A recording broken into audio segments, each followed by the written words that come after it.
بسم الله الرحمن الرحیم۔ السلام علیکم۔ تمام دوستوں سے گزارش ہے کہ میرے چینل کو لائک اور سبسکرائب کریں۔ قسط نمبر 25 حق و باطل کی جنگ۔ حضرت قاسم کی شہادت۔ ہاشمی خاندان کا ایک خوشبودار پھول حضرت قاسم ہے جو حضرت حسن کے فرزند ہیں۔ ان کی عمر 19 سال ہے اور حضرت امام حسین کی بہو حضرت بی بی سکینہ سے ان کا رشتہ طے ہوا۔ پوچھ رہے تھے، امام حسین نے فرمایا، آپ کا بیٹا میرے بھائی حسن مجتبیٰ کی یادگار ہے، میں تمہیں تیروں سے چھلنی اور تلواروں سے کاٹنے کی اجازت کیسے دوں؟ چچا پلیز مجھے دشمنوں سے لڑنے کی اجازت دیں اور مجھے اپنے آپ کو قربان کرنے کی سعادت سے محروم کر دیں۔ یہ مت کرو۔ جب حضرت قاسم نے بہت اصرار کیا تو امام پاک نے روتے ہوئے انہیں گلے لگایا اور رخصت کیا۔ دشمن کا ایک سپاہی حمید بن مسلم یزیدی فوج میں تھا۔ کہا جاتا ہے کہ جب حضرت قاسم میدان جنگ میں تشریف لائے تو گویا چاند کا ٹکڑا ان کے سامنے نمودار ہوا۔ آپ کے جسم پر کوئی زرہ نہیں تھا، لیکن وہ صرف ایک قمیص پہنے ہوئے جذبہ شہادت میں میدان میں آیا اور یزیدی فوج سے کہا، اے دین کے دشمنوں، میں قاسم بن حسن بن علی ہوں، تم جسے میرے خلاف بھیجنا چاہتے ہو بھیج دو۔ عمر بن سعد نے ملک شام کے ایک مشہور پہلوان ارزاق سے کہا کہ تم اس سے مقابلہ کرو۔ انہوں نے کہا کہ میں ہرگز نہیں جا سکتا، بچے سے مقابلہ کرنا ہماری توہین ہے۔ ابن سعد نے کہا کہ تم اسے بچہ نہ کہو، وہ حسن کے بیٹے اور فہن خیبر کے پوتے ہیں، اس کا مقابلہ کرنا آسان نہیں ہے۔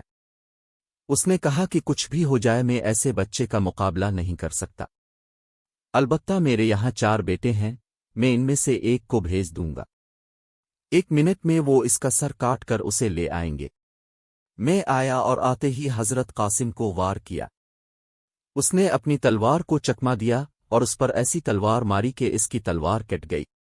آیا اپنے پہلے ہی اسے نیزہ مار کر جہنم میں بھیج دیا تھا۔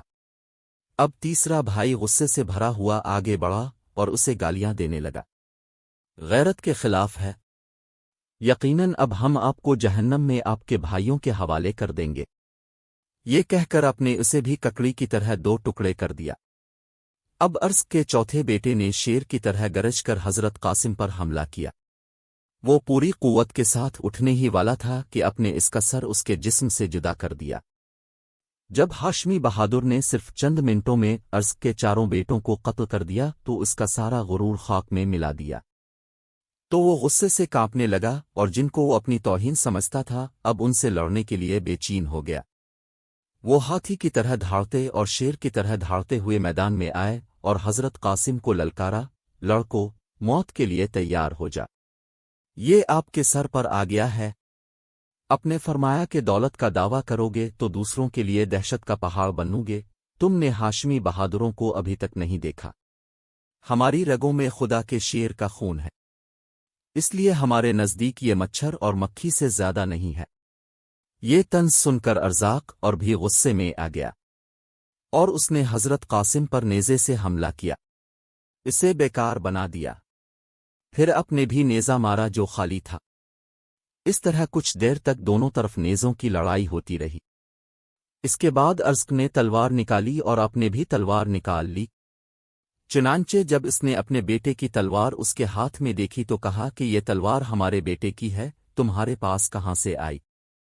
اس نے ہنستے ہوئے کہا کہ تمہارے بیٹے نے یہ تلوار مجھے یادگار کے طور پر دی ہے تاکہ میں تمہیں اس سے مار کر تمہارے بیٹوں کے حوالے کر دوں۔ یہ سن کر ارزق کو غصہ آ گیا اور حضرت قاسم نے اس پر حملہ کرنا چاہا تو انہوں نے کہا کہ ارزاق، ہم تو تمہیں بہت تجربہ کار اور بہادر سمجھتے تھے، لیکن تم اتنے اناڑی ہو کہ گھوڑے پر زین باندھنا بھی نہیں جانتے۔ جب اس نے جھک کر گھوڑے کی زین پر نظر ڈالی تو اس نے اپنی تلوار سے ایسی زوردار ضرب لگائی کہ وہ 2 ٹکڑے ہو کر زمین پر گر گئی۔ حضرت قاسم اروزق کے گھوڑے پر سوار ہو کر خیمے کی طرف آئے اور حضرت امام حسین حمزہ کو نذرانہ پیش کیا۔ پیاس پیاس چچا، پینے کو تھوڑا سا پانی بھی ملے تو ہم سب کو ابھی مار دیں گے۔ امام عالی مقام نے فرمایا، بیٹا تھوڑی دیر صبر کرو، عنقریب اپنا نانا جان رضی اللہ عنہ کے دست مبارک سے کٹسر کا جام پئیں گے۔ آپ کو پھر کبھی پیاس نہیں لگے گی۔ حضرت قاسم نے پھر میدان کا رخ کیا۔ ابن سعد نے کہا کہ اس نوجوان نے ہمارے بہت سے مشہور پہلوانوں کو مار ڈالا، اس لیے اب اس کے خلاف اکیلے مت جانا، اسے ہر طرف سے مار ڈالو۔ دشمنوں نے آپ کو چاروں طرف سے گھیر لیا اور گھمسان کی جنگ شروع ہو گئی۔ آپ کے جسم پر 27 زخم آئے۔ آخر میں شیس بن سعد نے آپ کے سینے پر ایسا نشان لگا دیا، اس پر نیزہ ایسا مارا کہ وہ گھوڑے سے گر پڑا اور پکارا کہ اے چچا مجھے خبر دو۔ امام نے اپنے بھتیجے کی درد بھری آواز سنی اور دوڑے۔ اس نے دیکھا کہ نازنین کا جسم زخموں سے بھرا ہوا ہے۔ اس نے اپنا سر اس کی گود میں رکھا اور انور کے چہرے سے دھول صاف کرنے لگا۔ اس پر حضرت قاسم نے آنکھیں کھولیں اور اپنا سر امام کی گود میں رکھا اور مسکرائے اور پھر روح پرواز کر گئی۔ راوی کہتا ہے کہ جب امام حضرت قاسم کو لے جا رہے تھے تو وہ اپنے پاؤں زمین پر رگڑ رہے تھے، اور میں اب بھی اس کے پاؤں زمین پر رگڑتے دیکھ سکتا ہوں۔ میں نے اس لڑکے کو دیکھا۔ میں نے ان کے بارے میں پوچھا تو بتایا گیا کہ وہ قاسم بن حسن بن علی ہیں۔